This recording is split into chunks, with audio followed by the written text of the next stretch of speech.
বেগম জিয়ার জন্য আপনারা প্রার্থনা করুন। বেগম জিয়া সুস্থ হয়ে আমার আপনার মধ্যে ফিরে আসবে।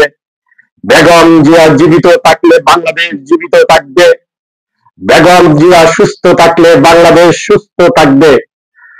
এই কারণে আপনি দোয়া এবং প্রার্থনা আপনাদের জন্য অপেক্ষা করছে। আপনারা দোয়া এবং প্রার্থনা করুন। আর আমি ভারপ্রাপ্ত চেয়ারম্যানকে আমি বলতে চাই, জনাব তারেক রহমান 10 মাস 10 দিন গর্ভে ধারণ করেছে আপনাকে আপনার মা বেগম খালেদা জিয়া। আপনি শহীদ রাষ্ট্রপতি জিয়ার নবজাত সন্তান। যে শহীদ জিয়া বাংলাদেশের স্বাধীনতা ঘোষণা করেছে, আপনি তার সন্তান। আর বেগম খালেদা জিয়া 10 মাস 10 দিন গর্ভে রেখে আপনাকে পৃথিবীতে আলো বাতাস দিয়েছে। আপনার 2টি ভাই ছিলেন, আজকে আপনি একা, আপনার আরেকটি ভাই চলে গিয়েছে। আজকে আপনার মা মৃত্যুর সাথে লড়াই করছে, মৃত্যুর সাথে যুদ্ধ করছে। আপনি 7 সমুদ্র 13 নদীর পারে চক্রান্তের কারণে আপনি লন্ডনে আছেন। আপনার কাছে আমার অনুরোধ, আপনি একটি কথা প্রকাশ করুন যে কোন রাষ্ট্রের কারণে আপনি আসতে পারছেন না, কোন বাহিনীর কারণে আপনি দেশে আসতে পারছেন না। আপনার মায়ের পাশে সে দাঁড়াতে পারেন নাই।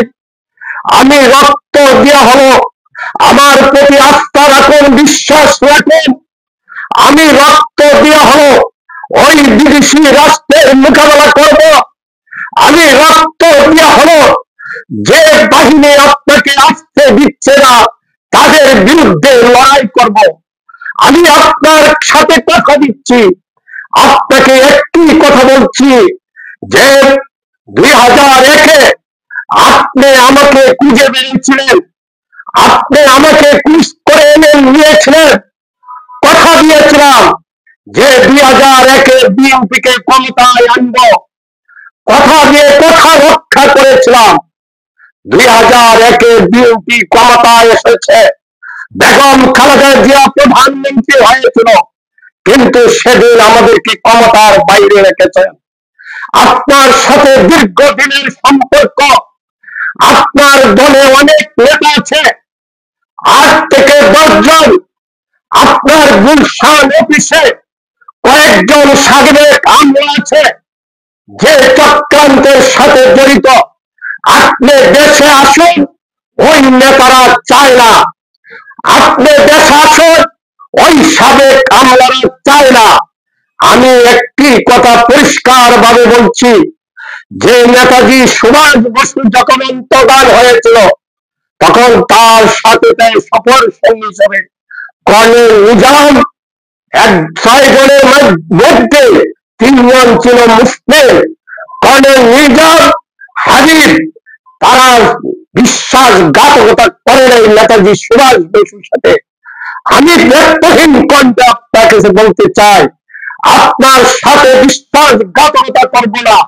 রক্ত দেওয়া হলো যারা, যে রাষ্ট্র আপনার বাধা হয়ে দাঁড়িয়েছে, যে বাহিনী বাধা হয়ে দাঁড়িয়েছে, আমাদের রক্ত দেওয়া হলো আপনাকে দেশের মাটিতে ফিরানবো। আমরা জীবন দেওয়া হলো আপনাকে রক্ষা করব। আপনি এই মুহূর্তে আপনার মায়ের পাশে এসে দাঁড়ান। আপনি আসলে আপনার মা সুস্থ হবে, দেশের জন্য ভালো হবে। এই অনুরোধ রেখে আপনার কাছ থেকে আবারও একটি কথা বলে, সকল ষড়যন্ত্রের বাধা উপেক্ষা করে আমি সুরঞ্জন ঘোষ আপনাকে কথা দিচ্ছি, রক্ত দেওয়া হলো আপনার বাধা দূর করব। আপনি এই মুহূর্তে হলো আপনি রণাদেব, আপনার মায়ের পাশে আসেন, দাঁড়ান। বেগম খালেদা জিয়া এখন মৃত্যুর সাথে লড়াই করছে। আপনি আসলে বেগম জিয়া সুস্থ হবে, দেশ সুস্থ থাকবে, গণতন্ত্র প্রতিষ্ঠিত হবে। সবাইকে ধন্যবাদ। বেগম খালেদা জিয়া জিন্দাবাদ, তারেক রহমান জিন্দাবাদ।